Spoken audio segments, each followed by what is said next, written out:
नमस्कार, स्वागत है आप सभी का दूरदर्शन किसान की खास पेशकश सरकार आपके साथ में। मैं हूं आदिति शर्मा।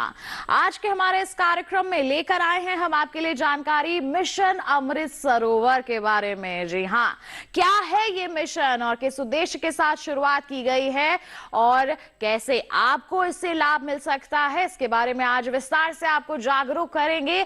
लेकिन मिशन अमृत सरोवर के बारे में हमारे देश के माननीय प्रधानमंत्री जी का क्या कुछ कहना है, सबसे पहले डालते हैं उस पर एक नजर। हमें यह भी प्रयास करना है कि इन सरोवरों के आसपास नीम, पीपल, बरगद आदि के पौधे उस इलाके के शहीदों के नाम पर लगाएं। और कोशिश यह भी करनी है कि जब ये अमृत सरोवर का आरंभ करते हो, शिलान्यास करते हो, तो उस शिलान्यास भी किसी न किसी शहीद के परिवार के हाथों से, किसी स्वातंत्र सेनानी के परिवार के हाथों से कराएं और आजादी के लिए ये अमृत सरोवर के अभियान को हम एक गौरवपूर्ण पृष्ठ के रूप में जोड़ें।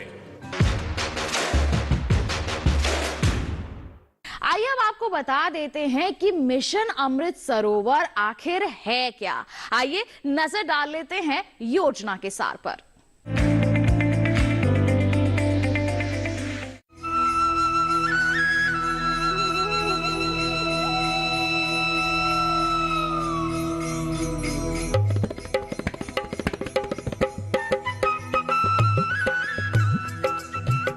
पानी इंसान की सबसे अहम जरूरतों में से एक है, बल्कि पानी के बिना जीवन की कल्पना भी नहीं की जा सकती। ये प्रकृति का दिया सबसे अमूल्य उपहार है। हमारी पृथ्वी का 2/3 हिस्सा पानी से घिरा है, लेकिन इसमें से केवल 2-3% पानी ही उपयोगी है। आज भारत सहित कई देश जल संकट का सामना कर रहे हैं। भूमिगत जल लगातार नीचे होता जा रहा है। पीने के साफ पानी की किल्लत भी एक समस्या है। भारत सरकार लगातार जल संकट से निपटने की कोशिश कर रही है। इस दिशा में बहुत से कदम उठाए भी गए हैं। इसी साल एक और कदम उठाते हुए मिशन अमृत सरोवर की घोषणा की गई। मिशन अमृत सरोवर आजादी के अमृत महोत्सव का हिस्सा है। इसकी शुरुआत 24 अप्रैल 2022 को हुई और ये भविष्य के लिए जल संरक्षण को परिभाषित करता है। इसके अंतर्गत देश के हर जिले में 75 जल निकायों का विकास और कायाकल्प किया जाना है। कुल मिलाकर इससे लगभग 1 एकड़ या उससे अधिक आकार वाले 50,000 जलाशयों का निर्माण होगा, वो भी 15 अगस्त 2023 तक। हर अमृत सरोवर की जल धारण क्षमता 10,000 घन मीटर होगी। इन सरोवरों का पानी पेयजल के रूप में कृषि कार्यों में और मछली पालन के अलावा बागवानी और वनीकरण के लिए किया जा सकेगा। जाहिर है, इससे पर्यावरण संरक्षण को भी मजबूती मिलेगी। मिशन में 6 मंत्रालय और विभाग मिलकर काम कर रहे हैं, जिनके नाम हैं ग्रामीण विकास विभाग, भूमि संसाधन विभाग, पेयजल और स्वच्छता विभाग, जल संसाधन विभाग, पंचायती राज मंत्रालय, वन, पर्यावरण और जलवायु परिवर्तन मंत्रालय। इसके अलावा भास्कराचार्य राष्ट्रीय अंतरिक्ष अनुप्रयोग और भू सूचना विज्ञान संस्थान तकनीकी भागीदार के रूप में मिशन से जुड़ा है। ये मिशन जल संभर विकास घटक और हर खेत को पानी जैसी प्रधानमंत्री कृषि सिंचाई योजना की 2 उपयोजनाओं पर फिर से ध्यान केंद्रित करके काम करता है। साथ ही इस तरह की कोशिशों में सहयोग देने के लिए नागरिकों और गैर सरकारी संसाधनों को जुटाने के लिए भी प्रोत्साहित करता है। खासतौर से स्थानीय स्वतंत्रता सेनानी, उनके परिवार के सदस्य, शहीदों के परिवार के सदस्य, पद्म पुरस्कार विजेता और स्थानीय क्षेत्र के नागरिक हर चरण में शामिल रहेंगे। आने वाले समय में प्रत्येक 15 अगस्त को सभी अमृत सरोवर स्थलों पर राष्ट्रीय ध्वजारोहण का आयोजन किया जाएगा।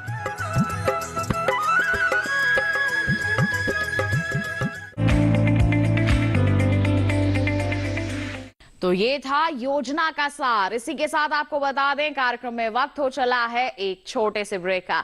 आप कहीं मत जाइए, हम जानते हैं कि बहुत कुछ जानना अभी बाकी है, बताएंगे आपको सभी बातें, लेकिन एक ब्रेक के बाद बने रहिए दूरदर्शन किसान पर और देखते रहिए कार्यक्रम सरकार आपके साथ।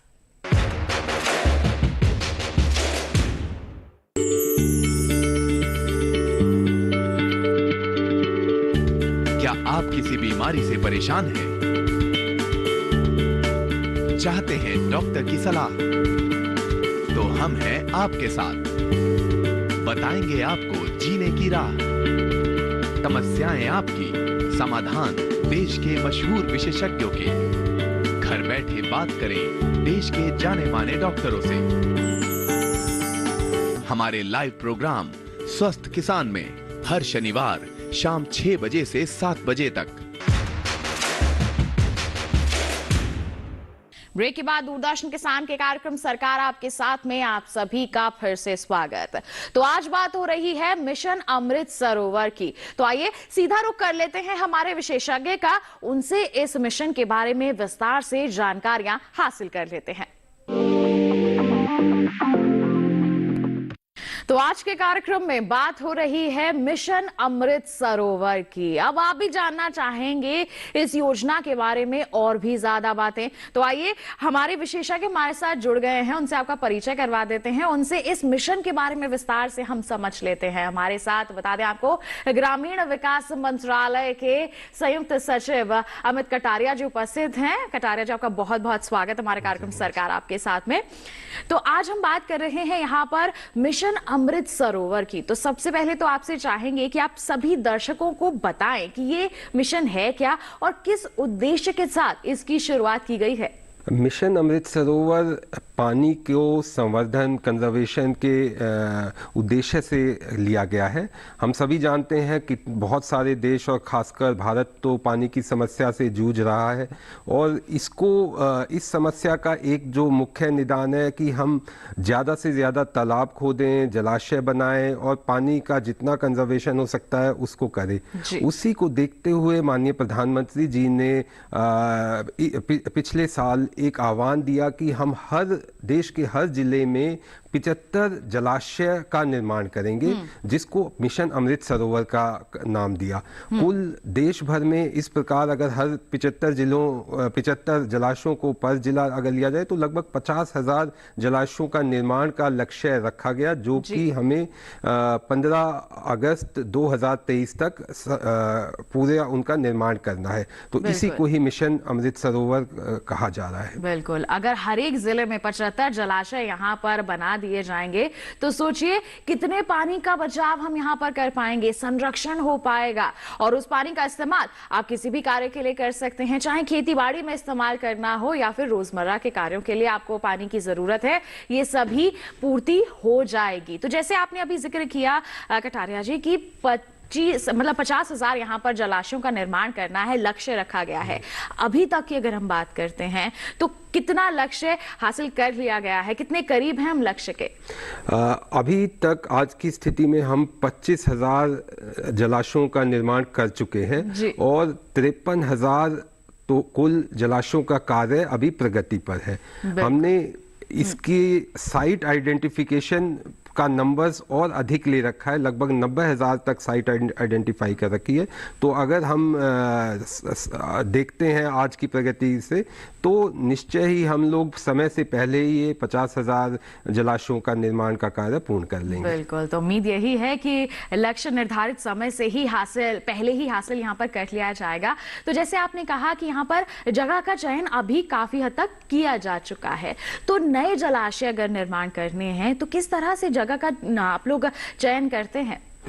नए जलाशयों को स्थल चयन के लिए हमने बाइसेक, जो कि हमारी एक स्पेस टेक्नोलॉजी की संस्था है जो सैटेलाइट पिक्चर्स के द्वारा सही लोकेशन पानी के कंजर्वेशन के हिसाब से चयनित करती है। वो आइडेंटिफिकेशन होने के बाद हम उसको राज्यों में और जिलों में भेजते हैं। वहाँ पर जिलाध्यक्ष की अंदर एक कमेटी गठित की हुई है, वो उसका साइट वेरिफिकेशन करती है और सही अगर उपयुक्त पाया जाता है वो जगह तो उसको हम अमृत सरोवर के अंदर ले लेते हैं।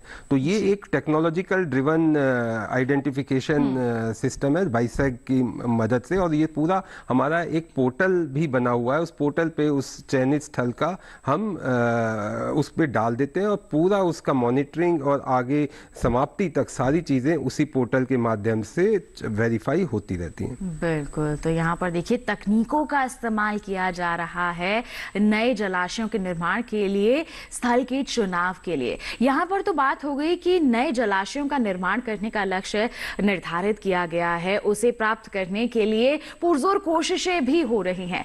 जो हमारे पुराने जलाशय हैं, अगर हम उनमें सुधार की बात करें तो क्या वो भी इस मिशन के अंतर्गत शामिल किया गया है?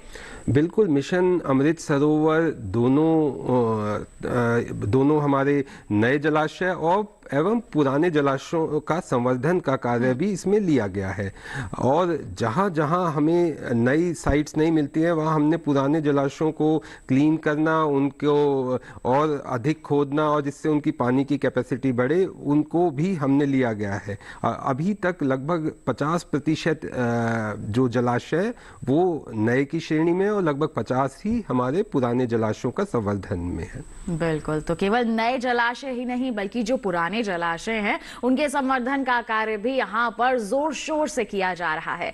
तो ऐसे में मैं आपसे जानना चाहूंगी कि जगह निर्धारित कर ली गई कि इस स्थान पर हमें जलाशय का निर्माण करना है, उसके बाद प्रक्रिया क्या रहती है? जैसे अगर हम उसकी देखरेख की बात करें, कार्य की बात करें, तो उसके लिए किन लोगों को यहाँ पर संपर्क किया जाता है? एक बार साइट आइडेंटिफाई होने के बाद उसका कार्य जिस भी योजना में लिया गया है, वो कई सारी योजनाएं हैं, नरेगा है, इवन CSR है, दूसरे अन्य विभागों की योजनाएं हैं, उसमें उस कार्य को प्रारंभ किया जाता है। और उसकी प्रगति की देखरेख के लिए हमने हर जलाशय पे एक एक पंचायत प्रतिनिधि नियुक्त किया है, जो कि उसकी प्रोग्रेस को हमारे पोर्टल पे रिपोर्ट भी करता है और वहाँ पे उसकी मॉनिटरिंग भी करता है। साथ में हमने एक उसका लॉन्ग रन में मेंटेन करना, उसकी व्यवस्था देखना के लिए उसके लिए एक यूजर ग्रुप का भी प्रावधान किया है, जो कि वहाँ के पंचायत प्रतिनिधि को गठित करना है।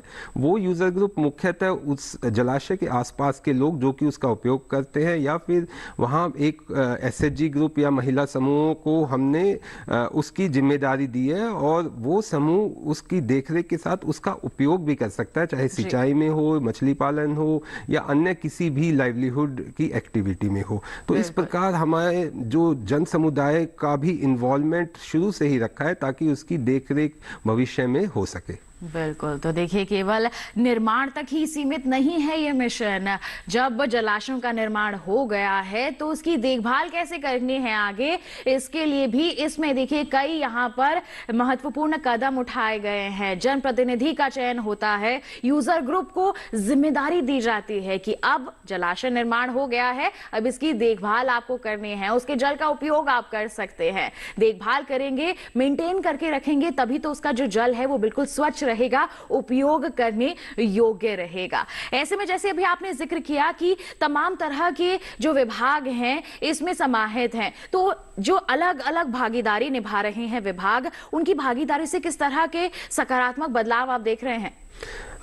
ये जो पूरा मिशन है ये होल ऑफ गवर्नमेंट अप्रोच से बनाया गया है, जिसमें सभी विभागों को न केवल इसमें सम्मिलित किया गया है बल्कि उनको जिम्मेदारी भी दी गई है कि वो अपनी जो भी योजना है उसके तहत जैसा भी जितना भी कार्य कर सकते हैं वो करें। मुख्यतः जैसे रूरल डेवलपमेंट मिनिस्ट्री ने की महात्मा गांधी नरेगा योजना है, उसके तहत सबसे अधिक जलाशय बनाए जा रहे हैं। उसके साथ साथ जो अन्य विभाग भी है, जैसे इवन इंफ्रास्ट्रक्चर वाले रेलवे विभाग है, हाईवे विभाग है, उन सबको भी टारगेट दिए गए हैं कि वो भी अपने कुछ तालाबों को बनाए और उनका देखरेख भविष्य में करे। तो इस प्रकार हमने सभी विभागों की एक कमिटी भी बना रखी है और वो हर विभाग अपनी अपनी प्रोग्रेस अपने हिसाब से जहाँ जहाँ उनका कार्य होता है उस हिसाब से वो कार्य करते हैं, और इसको सबको हम कोऑर्डिनेट करते हुए एक सिंगल मिशन के तहत कंप्लीट मॉनिटरिंग करते हैं। बिल्कुल, तो देखिए विभिन्न जो विभाग हैं वो इस मिशन से हम कह सकते हैं जुड़े हुए हैं और सब मिलकर कार्य कर रहे हैं। प्रति जिला 75 जलाशय यहाँ पर निर्माण करने की जो मुहिम चलाई गई है उसे सफल बनाने की कोशिश कर रहे हैं। तो जैसे कि यहाँ पर बताया जा रहा है कि जलाशयों का निर्माण हो रहा है, देखरेख भी की जा रही है ताकि उस जल का इस्तेमाल किया जा सके, उपयोग किया जा सके। अब हम आपसे जानना चाहेंगे कि अगर जगह का निर्माण चयन हो चुका है, हमें जलाशय का निर्माण करना है, तो उसके लिए आर्थिक सहायता किस तरह से दी जाती है? मुख्यतः मिशन अमृत सरोवर में जो जलाशय निर्मित किया जा रहा है वो जो विभाग की कोई योजना है उसके तहत ही उसकी फंडिंग होती है। उदाहरण के लिए अगर वो नरेगा के तहत बनाया जा रहा है तो नरेगा में जो हमारा फंडिंग है उसके तहत उसको बनाया जाएगा। उसके अलावा अगर इवन CSR में भी इसको लिया गया है, कई इंडस्ट्री ग्रुप भी इसमें कार्य कर रहे हैं। तो जहां भी जिस भी योजना के तहत या पब्लिक सोर्सिंग के थ्रू फंड्स अगर आते हैं तो उनके थ्रू भी पैसा का उपयोग इसमें हो रहा है। बिल्कुल। तो आपसे एक और मैं सवाल यहाँ पर लेना चाहूंगी कटारिया जी की एक सरकार की और योजना है प्रधानमंत्री कृषि सिंचाई योजना, जिसके अंतर्गत ये भी प्रावधान है कि जल का संरक्षण किया जाए, तालाब बनाए जाएं, तो उसे इस मिशन से आप कैसे जोड़ेंगे? प्रधानमंत्री कृषि सिंचाई योजना भी मिशन अमृत सरोवर का ही भाग है और उसमें उनके द्वारा भी इस योजना में जो फंडिंग की गई है उसके तहत लगभग 1000 से ऊपर तालाब वो भी बना रहे हैं। उसके साथ साथ सिंचाई से इसका डायरेक्टली इम्पैक्ट हो रहा है क्योंकि हमारा जो सबसे ज़्यादा उपयोग है, यूजर ग्रुप्स है, वो सिंचाई से ही जुड़े हुए हैं। लगभग 34% लोग हमारे इससे सिंचाई का फायदा ले रहे हैं जो यूजर ग्रुप्स हैं। और निश्चित ही जो कृषि सिंचाई योजना है उसमें भी ये बढ़ावा देगा क्योंकि ये सिंचाई में ही इसकी उपयोगिता बहुत अधिक है। तो ये अगर हम ब्रॉडली अगर हम देखा जाए तो प्रधानमंत्री कृषि सिंचाई योजना के अंतर्गत भी इसको हम सम्मिलित कर सकते हैं। बिल्कुल। तो देखिए दोनों ही यहाँ पर योजनाएं काफी फायदेमंद हैं, दोनों ही जल के बचाव, उसके संरक्षण के प्रति यहाँ पर लोगों को जागरूक कर रहे हैं और जल उपलब्ध भी करवाया जा रहा है।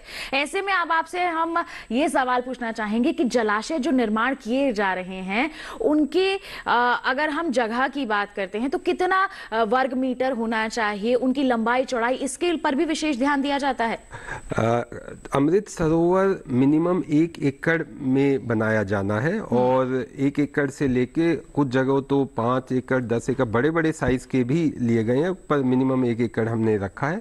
और इसकी जो टेक्निकल प्लानिंग है वो भी हमने गाइडलाइंस में इशू की है, जिसके तहत जो तालाब का एक नेचुरल वाटर फ्लो के तहत जो बनना होता है उसका एक इनलेट होता है, आउटलेट है, पानी को स्टोरेज की कैपेसिटी कैसे इंक्रीज करनी है, कितनी गहराई होनी चाहिए, ये सारी टेक्निकल गाइडलाइंस हमने सभी जिलों में भेजी हैं। और जो भी प्लानिंग हो रही है, एस्टीमेट जो बनते हैं वो इसी गाइडलाइन के तहत होते हैं।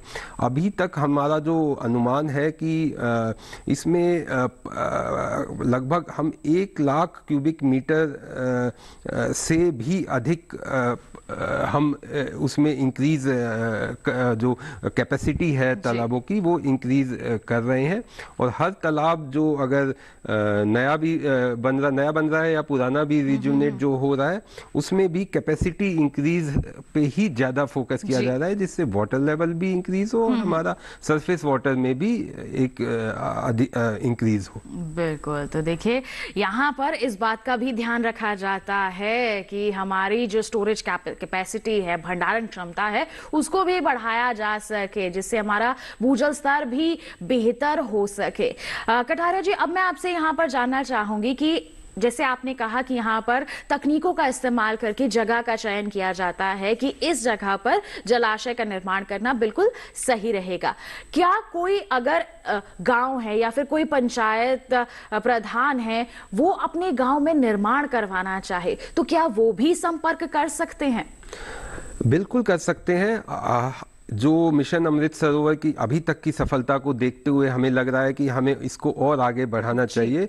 और बहुत सारे जिले ऐसे हैं और ग्राम पंचायत ऐसे हैं जो अधिक से वो 75 को भी क्रॉस करके और भी अधिक नंबरों में जलाशय को लेना चाहते हैं। तो हमने उनको बिल्कुल नहीं रोका है, हमने कहा है मिनिमम 75 जरूर लें और अधिक अगर आपको लगता है साइट अच्छी है और वहाँ पे ये बनाया जा सकता है तो उसको भी हमने इंक्लूड इसमें कर लिया है। और यही कारण है कि अभी तक जो कुल आइडेंटिफिकेशन जो हुई है, हमारा 50,000 लक्ष्य था, उसके अगेंस्ट अभी तक 90,000 जलाशयों की साइट आइडेंटिफाई हो चुकी है। तो जो भी पंचायत चाहे और अधिक लेना चाहे तो उसके लिए बहुत वेलकम है और बहुत अच्छी बात है कि अगर पंचायतें और लोग आगे बढ़ के ज्यादा से ज्यादा तालाबों को तो देखिए, निर्माण करें। सरकार द्वारा तो यहाँ पर जगह का चयन किया ही जा रहा है कि जिले में इतने जलाशय बन सकते हैं, लेकिन अगर आपके क्षेत्र में और भी ज्यादा क्षमता है जलाशय निर्माण करने की तो आप भी संपर्क कर सकते हैं। कहाँ संपर्क करना होगा? जैसे आपने बताया कि एक पोर्टल बना हुआ है, तो उस पोर्टल के बारे में बताएं, क्या उसी पर उन्हें कांटेक्ट करना होगा? पोर्टल मैनेजमेंट के लिए है। अगर संपर्क करना है तो वो अपने जिला अधिकारी की अध्यक्षता में एक कमेटी बनी हुई है, वहां पर संपर्क कर सकते हैं और अपना जो अगर कोई नई लोकेशन है, नया एरिया कोई चुनना चाहते हैं तो जिले में ही कलेक्टर सक्षम है, वो उसको मिशन अमृत सरोवर में ले सकता है और उधर कार्य करवा सकता है। बिल्कुल। तो देखिए, अगर आपको भी इस दिशा में बढ़ना है, इस मिशन का हिस्सा बनना है, तो आप भी आगे बढ़ सकते हैं। आपसे मैं जानना चाहूंगी कि मिशन अमृत सरोवर जब से इसकी शुरुआत हुई है, आपने कहा कि 25,000 जलाशयों का निर्माण यहाँ पर किया जा चुका है। आप कैसे देखते हैं इस मिशन को कि अभी तक कितना बदलाव आया है? पानी की जो समस्या ग्राम लेवल पर है वो बहुत ही ज़्यादा है और ख़ासकर जब गर्मियों के समय में हम देखते हैं इतने गांवों में दूर लोगों को घर तक पानी नहीं मिल पाता या वाटर टेबल इतना नीचे चला जाता है कि हैंडपंप सूख जाते हैं। तो उसको देखते हुए हम ये अभियान पूरा लिया गया है और हमने अभी तक देखा जहाँ जहाँ मिशन अमृत सरोवर के तहत तालाब खुदे हैं वहाँ पे वाटर टेबल इंक्रीज हुआ है और सिंचाई के लिए पानी की उपलब्धता बढ़ी है। तो सीधे सीधे इसका इम्पैक्ट हमारे परिवारों पे आ रहा है कि पानी उपलब्ध हो रहा है और साथ साथ जो कृषि पे और अन्य जो लाइवलीहुड है उस पे भी डायरेक्ट इम्पैक्ट हो रहा है। लोगों को नई नए एवेन्यूज मिल रहे हैं काम करने के। कई गांव में हमने देखा मछली पालन कर रहे हैं, कुछ सिंघाड़े वहां पे लगा रहे हैं और जो नहाने का, मवेशियों के लिए पानी का, उसका इतना फायदा मिल रहा है। तो एक पूरे एरिया में, क्षेत्र में एक इससे पूरी क्रांति आ रही है। अगर हम इसको बहुत ही आगे तक लेके जाएं और गांव के लोग भी उसमें सहयोग अगर करते हैं तो निश्चित ही पूरे क्षेत्र में, पूरे गांव में इसका बहुत ही न केवल जल संवर्धन में बल्कि एक पूरी इकोनॉमी में इसका इम्पैक्ट पड़ता है और लोगों की आय आमदनी भी बढ़ती है। बिल्कुल। तो देखिए, ना केवल जल का बचाव होगा इससे, साथ ही साथ आपके लिए यहाँ पर हम कह सकते हैं कि रोजगार के अवसर खुलेंगे। आप मछली पालन के क्षेत्र में जा सकते हैं, ऐसी फसलों की खेती का चयन कर सकते हैं जिसमें अधिक पानी की आवश्यकता होती है और साथ ही साथ आपके खेती के कार्यों के लिए तो आपको हर समय पानी उपलब्ध होगा ही। रोजमर्रा की अगर जरूरत की बात करें तो दूर दराज का सफर तय नहीं करना पड़ेगा। आपके क्षेत्र में ही जलाशय उपस्थित है, आप वहां से जल ले सकते हैं। सीधा अगर कनेक्शन करवा लें तो घर में ही आपके उपलब्ध यहां पर हो जाएगा पानी, अगर हम कहते हैं। तो देखिए, ना केवल आपको पानी मिलेगा बल्कि अच्छी आमदनी का जरिया भी बन सकता है। तो अब जागरूक हो जाइए, मिशन अमृत सरोवर आपके लिए है, आपके जल के बचाव के लिए है। अब आप भी इससे जुड़ सकते हैं, अपने क्षेत्र में जलाशयों का निर्माण करवाइए। सरकार बिल्कुल इसके लिए तैयार है आपकी मदद के लिए। अगर आप एक कदम बढ़ाएंगे तो हमारी सरकार भी आपकी उन्नति के लिए, आपके विकास के लिए 2 कदम आगे जरूर बढ़ाएगी और जब सब मिलकर आगे बढ़ेंगे तो देश का विकास निश्चित ही तौर पर होगा। उम्मीद करते हैं कि आज मिशन अमृत सरोवर के बारे में हमारे विशेषज्ञ ने जितनी भी अहम जानकारियां आप तक पहुंचाई हैं उससे आप लाभान्वित हुए होंगे और इसके लिए बहुत बहुत धन्यवाद देना चाहेंगे आपका कटारिया जी, आप हमारे साथ उपस्थित हुए। आपने सभी यहां पर आमजन को जागरूक किया है इस मिशन के प्रति। बहुत बहुत धन्यवाद आपका। बहुत बहुत।